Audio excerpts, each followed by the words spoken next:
पति, पत्नी और नौकरानी।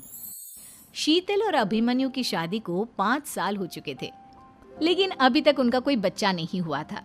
इसकी वजह से शीतल और अभिमन्यु परेशान रहते थे, लेकिन उन दोनों से ज्यादा परेशान थी शीतल की सास, यानी अभिमन्यु की माँ जानकी देवी। जानकी देवी चाहती थी कि जल्दी से जल्दी उनकी गोद में पोता या पोती आ जाए, और इसीलिए वो अपनी बहू शीतल को लेकर एक दिन हॉस्पिटल पहुंची। डॉक्टर मैडम, जरा ठीक से चेक करके बताइए ना। कई बड़े बड़े डॉक्टर को दिखाया है, लेकिन मेरी बहू माँ ही नहीं बन पाती। मैंने शीतल को बहुत अच्छे से चेकअप किया है। देखिए, बात यह है कि शीतल के अंदर माँ बनने की कैपेसिटी नहीं है। ये आप क्या कह रही हैं डॉक्टर साहब? कोई तो इलाज होगा ना, कोई दवाई दे दीजिए। देखिए, कुछ प्रॉब्लम ऐसी होती है जिनका कोई ट्रीटमेंट नहीं होता। आई एम सॉरी टू से, लेकिन शीतल कभी माँ नहीं बन सकती, क्योंकि उसके यूट्रस में अंदर से ही कुछ प्रॉब्लम है। घर आने के बाद क्या हुआ माँ? कहाँ लेकर गई थी आप शीतल को? अरे कहाँ लेकर जाती, डॉक्टर मैडम के पास ले गई थी, लेकिन तेरी बीवी तो कभी माँ बन ही नहीं सकती। मम्मी जी, इसमें मेरी क्या गलती? अगर अंदर से कोई प्रॉब्लम है तो उसमें मैं भी कुछ नहीं कर सकती। जानती हूँ, ये बात डॉक्टर के मुंह से सुन चुकी हूँ। अब दोबारा मेरे सामने इस बात का गाना मत गा। अरे माँ, परेशान होने की जरूरत नहीं है, हम सोचते हैं ना कुछ। अरे क्या सोचेगा तू? जब डॉक्टर कह चुका है कि तेरी बीवी माँ नहीं बन सकती, तो बता क्या सोचेगा तू? कहाँ से लाएगा बच्चा? माँ, ये तो मैं भी नहीं जानता। अभिमन्यु, क्यों ना हम अनाथ आश्रम से एक बच्चा गोद ले आए? क्या फर्क पड़ता है बच्चा हमारा हो या गोद लिया हुआ? हाय, बड़ी बातें बनाने वाली। क्या फर्क पड़ता है? अरे क्यों फर्क नहीं पड़ता? मुझे इस वंश को आगे बढ़ाने के लिए मेरे बेटे का खून चाहिए, किसी दूसरे का नहीं। लेकिन माँ, आप जानती हैं कि ये अब पॉसिबल नहीं है। मैं कुछ नहीं जानती। मैं किसी पराये की औलाद को इस घर में अपना पोता या पोती बन के बढ़ता हुआ नहीं देख सकती। मेरा वंश मेरे बेटे के खून से ही आगे बढ़ेगा। लेकिन मम्मी जी, ऐसा कैसे हो पाएगा? आप अच्छी तरह जानती है ना, मेरा और अभिमन्यु का बच्चा नहीं हो सकता। तो मैं अपने बेटे की दूसरी शादी करवाऊंगी, और अपनी दूसरी बीवी से ये मुझे बच्चा पैदा करके देगा।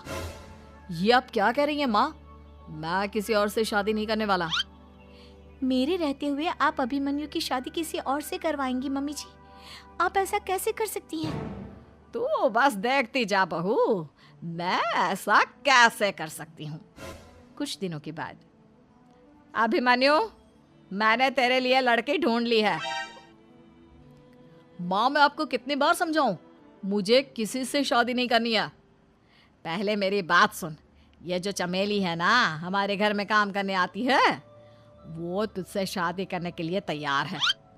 मम्मी जी, आप अभिमन्यु की शादी एक नौकरानी के साथ करवाएंगी? वो इसलिए क्योंकि चमेली दिखने में बहुत खूबसूरत है, बच्चा भी सुंदर ही होगा। मम्मी जी, लेकिन एक बच्चे के लिए अपने बेटे की शादी नौकरानी के साथ करवाना, क्या ये सही है? अगर अभिमन्यु ने शादी नहीं की ना, तो मैं अपनी जान दे दूंगी। अब देख लो, अगर तुम्हें अपनी माँ की जान प्यारी है तो तुम्हें इस नौकरानी के साथ शादी करनी ही होगी। इस तरह जानकी देवी अपने बेटे अभिमन्यु की शादी नौकरानी चमेली के साथ करवा देती है। कुछ दिनों के बाद, नौकरानी से मालकिन बन के तो मजा आ गया। अब तो मैं इस घर की मालकिन हूँ। देखो, अपने आप को ज्यादा मालकिन समझने की कोशिश मत करो। एक बार तुम्हारा और अभिमन्यु का बच्चा इस दुनिया में आ जाए, उसके बाद तुम इस घर से हमेशा के लिए चली जाना। अरे जाओ जाओ, किसी और के आगे बातें बनाना। एक बच्चा तो पैदा नहीं कर सकी, बढ़िया आई। जाओ जाकर मेरे लिए कॉफी बना कर लाओ। नौकरानी मैं हूँ या तुम? मम्मी जी, देखिए ना शीतल मुझसे किस तरह से बात कर रही है। शीतल, तुम्हें पता है ना चमेली प्रेग्नेंट है, मेरे बेटे के बच्चे की माँ बनने वाली है।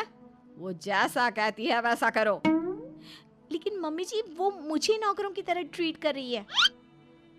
अरे तो करेगी ना, वैसे भी बहू तुम हो किस काम की? एक बच्चा तो पैदा नहीं कर सकती। जाओ अब घर के सारे काम करो और चमेली को आराम करने दो। थैंक यू मम्मी जी, भगवान आपका भला करे। आप नहीं होती तो मैं नौकरानी से महारानी कैसे बनती। देखो, तुम्हें जो चाहिए सब मिलेगा। खूब खाओ पियो मज़े की ज़िंदगी जियो, लेकिन बस मुझे एक बच्चा पैदा करके दे दो। कुछ दिनों के बाद